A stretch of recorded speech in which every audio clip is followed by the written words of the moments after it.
प्रधानमंत्री के आज पंजाब दौरे के दौरान सुरक्षा में हुई बड़ी चूक। गृह मंत्रालय ने घटना की जिम्मेदारी तय करने और दोषियों के खिलाफ कड़ी कार्रवाई करने को कहा।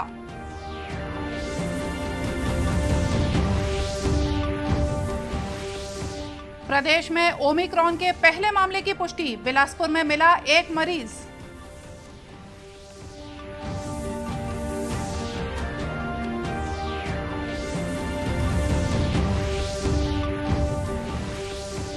राज्य में कोरोना संक्रमण से निपटने के लिए सुरक्षात्मक व्यवस्था को और ज्यादा बेहतर बनाने के लिए आज रायपुर में हुई एक महत्वपूर्ण बैठक।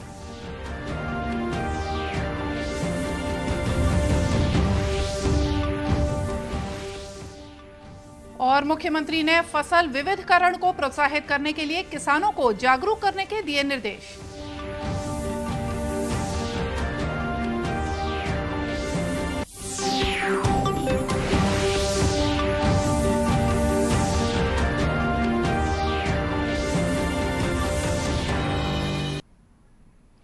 नमस्कार, आप देख रहे हैं दूरदर्शन समाचार। मैं हूं मोनिका शर्मा और आइए अब देखते हैं समाचार विस्तार से।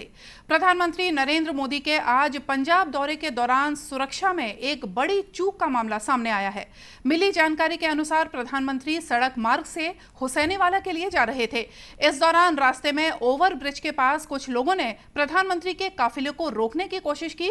इसके चलते सुरक्षा के लिहाज से प्रधानमंत्री के काफिले को करीब 20 मिनट तक रुकना पड़ा।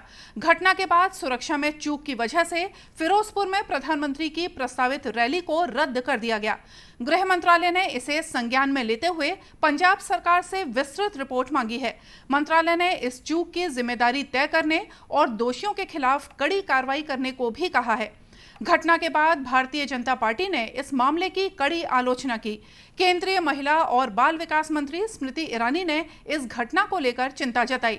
उन्होंने कहा कि इसके लिए पंजाब की कांग्रेस सरकार जिम्मेदार है।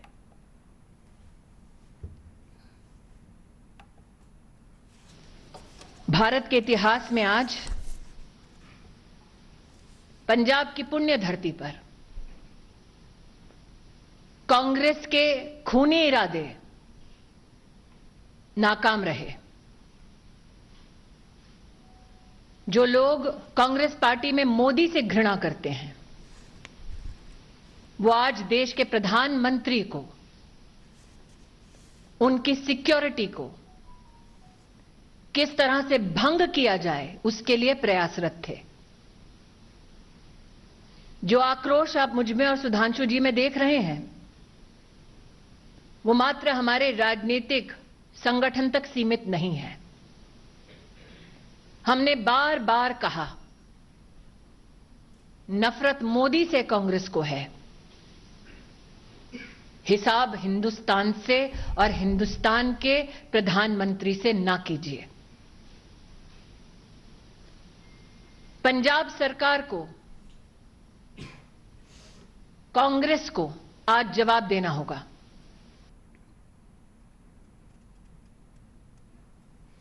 गृह मंत्रालय ने कहा कि श्री मोदी के कार्यक्रम और यात्रा योजना के बारे में पंजाब सरकार को पहले ही बता दिया गया था और प्रोटोकॉल के अनुसार राज्य सरकार को सुरक्षा के साथ साथ आकस्मिक योजना तैयार रखनी चाहिए थी। साथ ही आकस्मिक योजना के मद्देनजर पंजाब सरकार को सड़क मार्ग से किसी भी आंदोलन को रोकने के लिए अतिरिक्त सुरक्षा व्यवस्था तैनात रखनी चाहिए थी। मंत्रालय ने कहा है कि रास्ता साफ नहीं होने के कारण प्रधानमंत्री को वापस बठिंडा हवाई अड्डे जाने को मजबूर होना पड़ा। इस बीच प्रदेश में बड़ी खबर यह है कि कोरोना संक्रमण के नए वेरिएंट ओमिक्रॉन के एक मरीज की पुष्टि हुई है। राज्य में ओमिक्रॉन का यह पहला मामला बताया जाता है। मिली जानकारी के अनुसार बिलासपुर जिले के एक 52 वर्षीय व्यक्ति को कोरोना संक्रमित होने के बाद सैंपल जीनोम सीक्वेंसिंग के लिए भेजा गया था। भुवनेश्वर से आई रिपोर्ट में इस व्यक्ति के ओमिक्रॉन वेरिएंट से संक्रमित होने की पुष्टि हुई है। यह व्यक्ति हाल ही में संयुक्त अरब अमीरात से लौटा था। वहीं राजधानी रायपुर में आज से रात्रिकालीन कर्फ्यू लगा दिया गया है। राजधानी में रात 9 बजे से सुबह 9 बजे तक कर्फ्यू रहेगा। हालांकि कोविड गाइडलाइन का पालन करते हुए थोक व्यापार और सब्जी मंडी में अनलोडिंग की अनुमति रहेगी। होटल, रेस्टोरेंट और ढाबा सहित खाद्य संबंधी प्रतिष्ठान रात को 11 बजे तक खुले रहेंगे। नगरीय निकाय सीमा क्षेत्र के बाहर रात 11 बजे के बाद भी ढाबे का संचालन किया जा सकेगा। धरना, रैली, जुलूस, सार्वजनिक और सांस्कृतिक कार्यक्रमों पर प्रतिबंध लगा दिया गया है। रायपुर जिले में स्कूल, आंगनबाड़ी केंद्र, लाइब्रेरी और स्विमिंग पूल बंद रहेंगे। रायपुर रेलवे स्टेशन और एयरपोर्ट पर RT-PCR नेगेटिव रिपोर्ट दिखाना अनिवार्य होगा। उधर बैकुंठपुर के स्वामी आत्मानंद अंग्रेजी माध्यम स्कूल में एक प्राचार्य, 2 शिक्षक और 37 बच्चे पॉजिटिव पाए गए हैं। एक साथ इतनी बड़ी संख्या में कोरोना पॉजिटिव मामले सामने आने के बाद स्कूल को सील कर दिया गया है। जिला कलेक्टर के साथ अन्य वरिष्ठ अधिकारियों ने स्कूल पहुंचकर स्थिति का जायजा लिया। संक्रमित बच्चों का इलाज होम आइसोलेशन में किया जा रहा है। राज्य में कोरोना संक्रमण से निपटने के लिए सुरक्षात्मक व्यवस्था को और अधिक बेहतर बनाने के लिए आज राजधानी रायपुर में एक महत्वपूर्ण बैठक हुई। इस बैठक में संक्रमण की स्थिति, दिशा निर्देशों का पालन, इलाज और अस्पतालों के इंतजामों पर विस्तार से चर्चा हुई। इस बैठक में कृषि मंत्री रविंद्र चौबे के साथ कई अन्य जनप्रतिनिधि और वरिष्ठ अधिकारी शामिल हुए। बाद में पत्रकारों से चर्चा करते हुए श्री चौबे ने कहा कि आज बैठक में विभिन्न मुद्दों पर चर्चा की गई, जिसके आधार पर संक्रमण पर काबू पाने का प्रयास किया जाएगा। कोई बहुत ज्यादा भयक्रांत करने वाली कोई इसमें स्थिति दिखती नहीं। उसके बावजूद भी संक्रमण जो बढ़ रहा है उसको रोकने के लिए किस तरीके से उपाय हो सकता है, हमारे पास कितने बिस्तरों की जरूरत हो सकती है, हम कितने बिस्तरों की व्यवस्था कर पाएंगे। तत्काल पिछले जो कोविड-2 में जो दवाइयों के किट हम लोगों ने वितरण किया था उसकी कैसी व्यवस्था हो जाएगी। अगर जरूरत पड़े हमारे पास ऑक्सीजन के कितने बेड होंगे, मेन पावर की क्या जरूरत हो सकती है, हम मोबाइल यूनिट किस तरीके से चला सकते हैं, टेस्टिंग कैसे बढ़ा सकते हैं, इन सारे विषयों पे आज विस्तृत चर्चा की गई है। एक सवाल का जवाब देते हुए कृषि मंत्री ने कहा कि सभी जिला प्रशासन संक्रमण की स्थिति के आधार पर उपाय सुनिश्चित करें। उन्होंने कहा कि छत्तीसगढ़ से कई राज्यों की सीमाएं लगी हुई हैं, ऐसे में सावधानी बरतना जरूरी है। ये निर्देश नहीं है कि अपने हिसाब से निर्णय लें। निर्देश ये है संक्रमण का प्रतिशत जो बढ़ते जा रहा है उसके आधार पे आपको निर्णय लेना है, रोकने की व्यवस्था करना है, नंबर 1। और संक्रमण केवल यहाँ नहीं, महाराष्ट्र में बहुत खराब स्थिति में है, दिल्ली बहुत खराब स्थिति में है, और चूंकि छत्तीसगढ़ 7 राज्यों से घिरा हुआ है, प्रतिदिन हजार लोगों का छत्तीसगढ़ आना और बाहरी राज्यों में जाना होता है। हमको सावधानी बरतने के लिए प्रिकॉशन में क्या कुछ करना है उसकी तैयारी करने के लिए आदरणीय मुख्यमंत्री जी ने जो निर्देश दिए हैं, देर नहीं हुई है, बल्कि मैं तो कह सकता हूँ ये निर्देश एडवांस में हुआ। बैठक में रायपुर जिला कलेक्टर सौरभ कुमार भी मौजूद थे। उन्होंने बताया कि जितने मरीज मिल रहे हैं उनमें से करीब 96% लोग घरों में ही ठीक हो रहे हैं। केवल 4% लोगों को अस्पताल में भर्ती होने की जरूरत है। ऐसे में लोग अस्पताल जाने के बजाय होम आइसोलेशन में इलाज कराएं। हमको लोगों के बीच में जागरूकता ये बतानी पड़ेगी कि पर्याप्त मात्रा में ऑक्सीजन बिस्तर हैं। इसका एक स्वास्थ्य विभाग की वेबसाइट चलती है जो बीच में अपडेट होना बंद हो गया था क्योंकि कोविड के केसेस कम हो गए थे। कल शाम को और आज फिर से 3 बजे सभी जितने भी क्लिनिक वाले हैं उनकी बैठक बुलाई गई है और मैं आपको बताना चाहूँगा कि ऑलरेडी उन सब ने इसमें अपडेट भी कर दिया है। हमको 3800 बिस्तर की संख्या दिख भी रही है। मैं रिक्वेस्ट भी करना चाहूँगा सभी लोगों से, अभी जो हम वर्तमान संक्रमण देख रहे हैं इसमें 96% लोग होम आइसोलेशन में ही जा रहे हैं। जो 4% लोग हॉस्पिटल ऑप्ट भी करेंगे उनसे भी रिक्वेस्ट होगा कि बहुत ज़्यादा हॉस्पिटल की मारामारी ना करें, हॉस्पिटल में भीड़ ना बढ़ाएं। अगर होम आइसोलेशन से आपका उपचार हो सकता है तो होम आइसोलेशन से ही उपचार करें।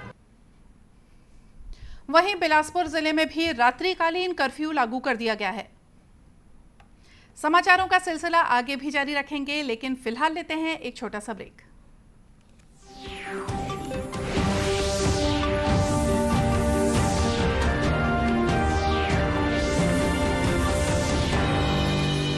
कम on boys, let's go practice. अरे रुक यार, मेरे बैंक अकाउंट में गलत एंट्री का प्रॉब्लम हो गया। अरे तो बैंक को कंप्लेन करना। बैंक को लिखे 1 महीना हो गया है, बट वो गूगली पे गूगली डाले जा रहा है। तो आरबीआई के बैंकिंग लोकपाल को इन्फॉर्म करो। रुक, मैं समझाता हूँ। जैसे क्रिकेट में थर्ड अंपायर, वैसे ही आरबीआई का बैंकिंग ओम्बुड्समैन। आरबीआई कहता है अगर बैंक आपकी कंप्लेंट को 1 महीने में नहीं सुलझाता तो आप आरबीआई के कंप्लेंट मैनेजमेंट सिस्टम पर ऑनलाइन कंप्लेंट कर सकते हैं। ये आरबीआई का आसान तरीका है आपकी कंप्लेंट सुलझाने का, और वो भी फ्री। आरबीआई कहता है जानकार बनिए, सतर्क रहिए।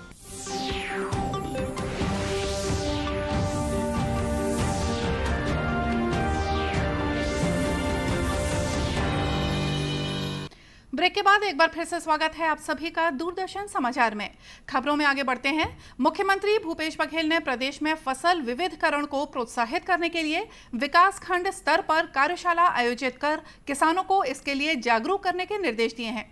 उन्होंने कहा कि विभिन्न जिलों में जमीन की गुणवत्ता के अनुसार ज्यादा लाभ देने वाली फसलों को प्रोत्साहित किया जाए। इसके साथ ही कृषि विभाग के मैदानी अमले के अधिकारी और कर्मचारी किसानों से संपर्क कर उन्हें ज्यादा लाभ देने वाली फसलें लेने के लिए प्रोत्साहित करें। मुख्यमंत्री ने आज यहां अपने निवास कार्यालय में आयोजित बैठक में राज्य सरकार की प्रमुख योजनाओं की समीक्षा के दौरान ये निर्देश दिए। मुख्यमंत्री ने समीक्षा बैठक में कहा कि भारत सरकार ने छत्तीसगढ़ से अरवा चावल ही खरीदने को कहा है, इसलिए उसना की सप्लाई कम की जाए और अरवा किस्मों को प्रोत्साहित किया जाए। इसके लिए किसानों के बीच प्रचार प्रसार के साथ हाइब्रिड धान बीज विक्रेताओं की बैठक भी आयोजित की जाए। उन्होंने गन्ने और मक्के से एथेनॉल बनाने के लिए एथेनॉल प्लांट की स्थापना के कार्य में तेजी लाने को कहा। श्री बघेल ने प्रदेश में राशन कार्ड बनाने के लिए अभियान चलाने के निर्देश दिए। श्री बघेल ने कहा कि कोविड-19 प्रोटोकॉल का पालन करते हुए शिक्षक पात्रता परीक्षा और व्यापम की परीक्षाएं 50% बैठक क्षमता के साथ आयोजित की जाएं। मुख्यमंत्री ने कहा कि कोविड की तीसरी लहर से डरने की नहीं बल्कि सतर्क रहने की जरूरत है। कोविड-19 के कारण प्रदेश में आर्थिक गतिविधियों पर कोई रोक नहीं लगाई गई है। उन्होंने लोगों से कोविड प्रोटोकॉल का पालन करने का आग्रह किया है। बैठक में श्री बघेल ने ओवरलोडिंग वाले वाहनों पर कार्रवाई करने के निर्देश भी दिए। खैरागढ़ नगर पालिका परिषद के अध्यक्ष और उपाध्यक्ष पद पर कांग्रेस प्रत्याशियों को जीत मिली है। खैरागढ़ नगर पालिका परिषद के अध्यक्ष पद के लिए कांग्रेस से शैलेंद्र वर्मा और उपाध्यक्ष पद के लिए अब्दुल रजाक खान चुने गए हैं। मतदान के बाद दोनों ही पदों के लिए कांग्रेस और भाजपा के उम्मीदवारों को बराबर मत मिले थे। इसके बाद लॉटरी के जरिए पर्ची निकालकर इन पदों के लिए उम्मीदवारों के नाम तय किए गए। वहीं नगर पालिका मुंगेली में भी कांग्रेस उम्मीदवारों ने जीत हासिल की है। कांग्रेस के हेमेंद्र गोस्वामी नगर पालिका अध्यक्ष पद के लिए निर्वाचित हुए, जबकि बीजेपी प्रत्याशी गायत्री देवांगन को हार का सामना करना पड़ा। परिणामों की घोषणा के बाद कांग्रेस और भाजपा पदाधिकारियों के बीच विवाद की स्थिति देखी गई। और आइए देखते हैं अंत में मुख्य समाचार एक बार फिर से। प्रधानमंत्री के आज पंजाब दौरे के दौरान सुरक्षा में हुई एक बड़ी चूक। गृह मंत्रालय ने घटना की जिम्मेदारी तय करने और दोषियों के खिलाफ कड़ी कार्रवाई करने को कहा।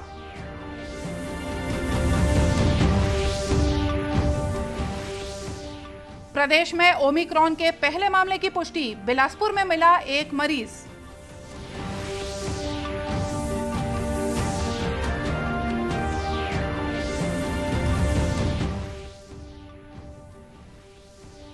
राज्य में कोरोना संक्रमण से निपटने के लिए सुरक्षात्मक व्यवस्था को और अधिक बेहतर बनाने के लिए आज रायपुर में हुई महत्वपूर्ण बैठक।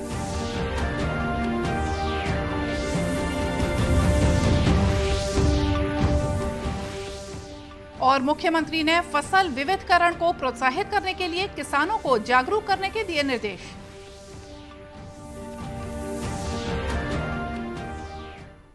और इसी के साथ ये समाचार बुलेटिन यही समाप्त हुआ। नमस्कार।